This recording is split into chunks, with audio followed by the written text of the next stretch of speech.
Yes, welcome to my talk. Now we go from the high traffic, high availability, high whatever, to something very small and to something interactive. And my talk is from Backbone to Thorax, and I want to explore a little bit about interactive applications with Node.js or with full stack JavaScript, which is more trendy right now. So let's see, yeah. So these are the situations where we now experience, okay, we need to buy something. Maybe we are on the way to work or we are wherever. And we actually do it on the mobile phone right now. And we just want to see, yeah, maybe our daily shopping. And these are the new kinds of web applications we try to build. And what is interesting too, there's an ape, there's a homo, whatever, and there's the human, and we're seeing here the thorax. Oh no, the backbone, and this is the thorax. So this is the kind of context where the talk is about. So where was it developed? It's like Franz said, it's from Walmart. It's a mobile application. It was extracted there, and it's a small team in Seattle, but also in San Francisco, and it's actually the Backbone app with the highest amount of users. They claim it's the highest amount of revenue they have. And what this application does mainly, it shows products. And if you click somewhere, you see the details of the products, and then you can buy it.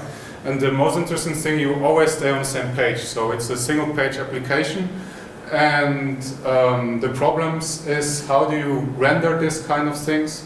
And you want to reuse parts, you want to filter things, and it's also the user experience needs to be very fast. So in 2008 or 2009, I think, JavaScript on the client side became popular with Backbone.js.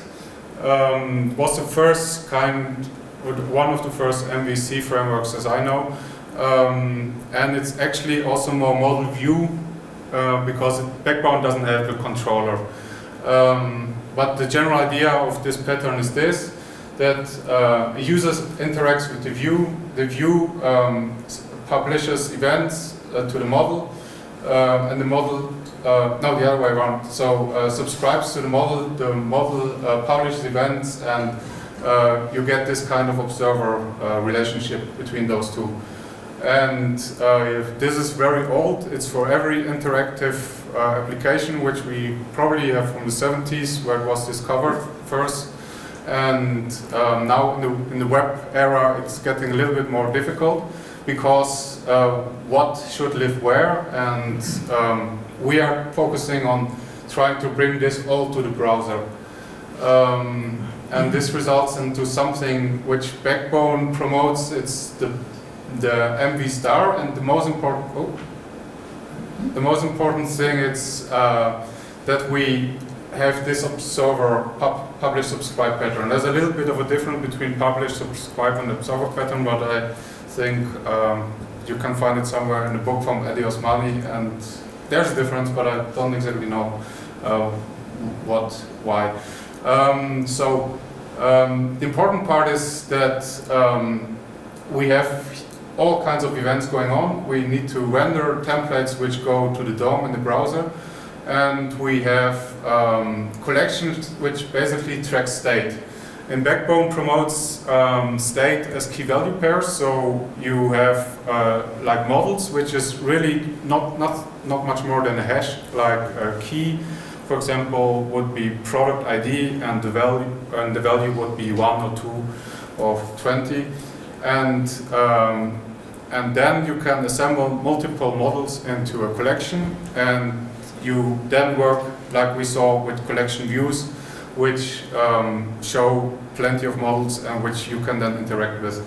And all those things are backed by RESTful service, and I think Franz made a great job with showing what the requirements are for getting these things to work.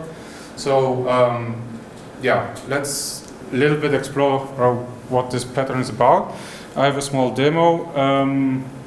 It's very easy. We have the model, it's key values, and we have a view, which is a template. And this is what the user would see. So first, it's very easy. We could edit, for example, here, like make Harry Potter. The view observes the model. So if we change this, we see already here, the title is updated. And we can also see, change the picture. If we do here, Harry Potter, we get a nice different movie. And this is basically all we do for standard client-side programming.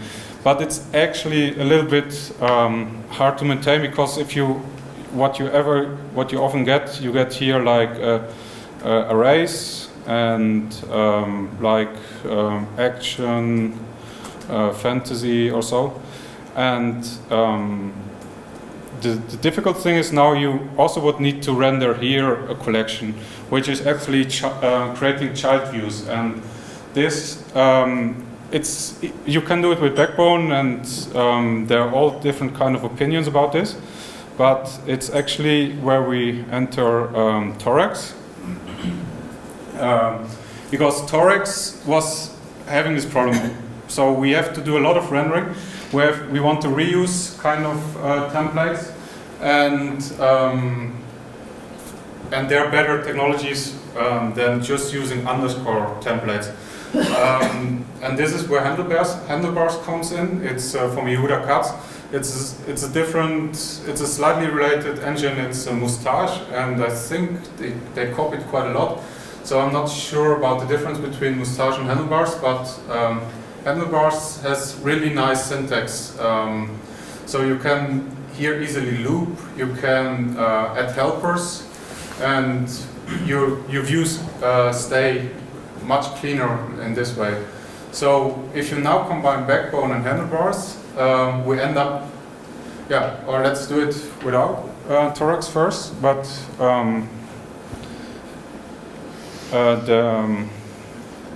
the Handlebars demo. So we now can, for example, go back to the artist, and we have a different syntax already, and we can now use a helper like render stars. We gave it 3 stars, the movie, and the stars are rendered, which are, if we look into the DOM, it's actually a collection of ratings. And these kinds of helpers makes development much easier,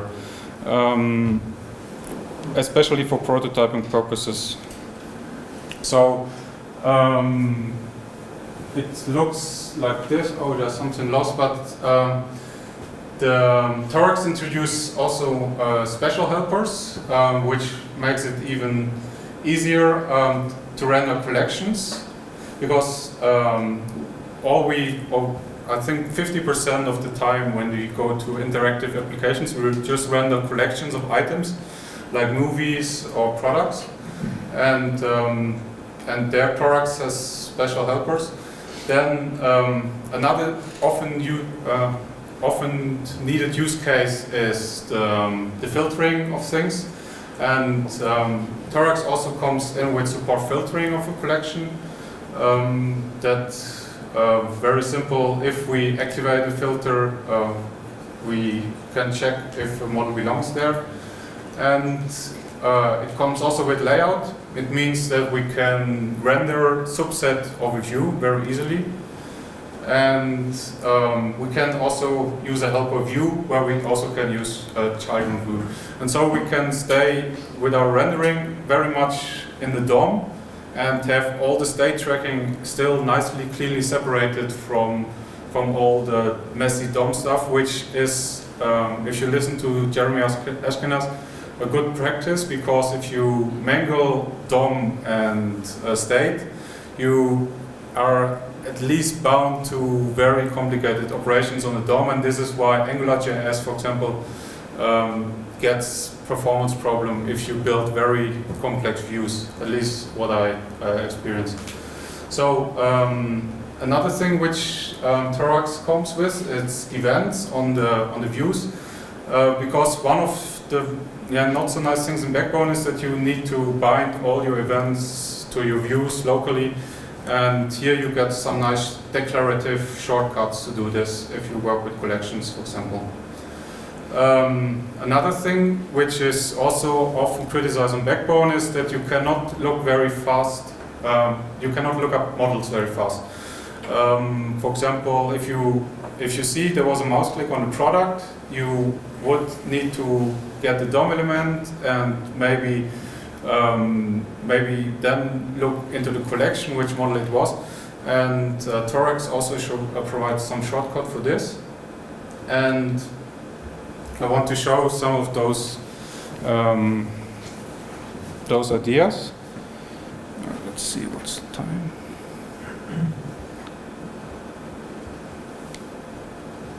Oh, I'm good in time. So this is my Thorax sandbox. I'm just giving the talk, so but let's click it and give a demo maybe. This is the normal to-do MVC application, which is also very known. But the nice thing now in Thorax is you have almost done all in the view with this Handlebars helper. And let's quickly walk through the demos. Okay.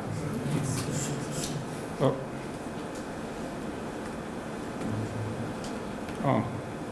Somehow it's not reacting. Yeah.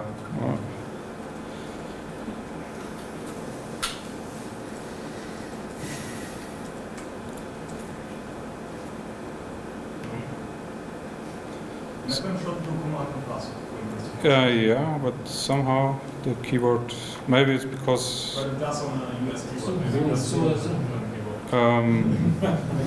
Let's see. Zoom, there was it there. Let's see. Okay, good thing to remember for the next time. What this is a basic helper, but the nice thing on the helper, I hope you see it a little bit. So it's actually, we generate an event in a template and we can directly catch this in a function. And this is shorter than it would be in normal Backbone, for example. I have the repo online, and you can look at it later if you like this.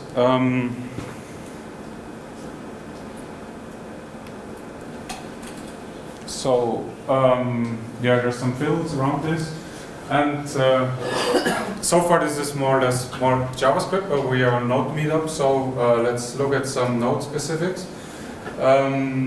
There comes a Thorax generator which generates a project structure. The project structure it's a rather typical Backbone thing, but you also get automatically the helpers from Thorax and the require.js setup. Why require.js? Because when you develop these interactive distributed web applications, you ever need to work in a different mode in development than when you do in production. In development, you want to inspect your files, you want to separate your templates and so on. And in production, you want to minimize it and get the fastest transport as possible. One approach to do this is require.js. Which, as in JavaScript, has good points, bad points. It's good for this mobile thing.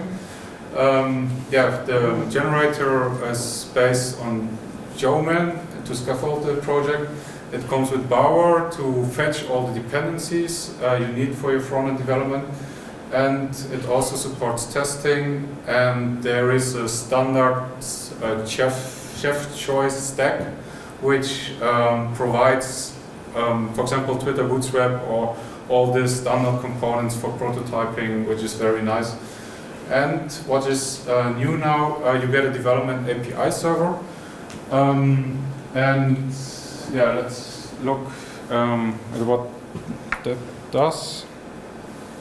So one of the problems if you develop these interactive web applications, that you need to have a backend. But the backend,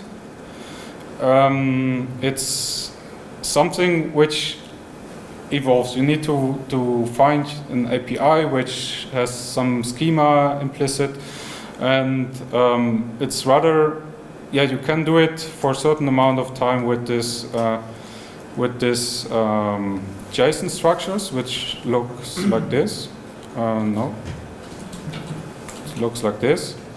But if you then want to have real fun, you need the database somehow, or you want to have also writable requests. And for this, you see something like there's a server directory, and in this server directory, we can put some API things. For example, here I'm just working on a website for a book on those things. So I had some chapters which I wanted maybe also to track or to have some interaction with, but I'm just dubbing them now, and I'm deliver them here with a standard Express endpoint. Yeah, you need then, you think, okay, do I need a Slack for a chapter, or can I do with IDs? And so you can play around with those things. And yeah, it's actually very convenient. So yeah, that's all. That's also a nice slide. It's actually about Backbone and Thorax.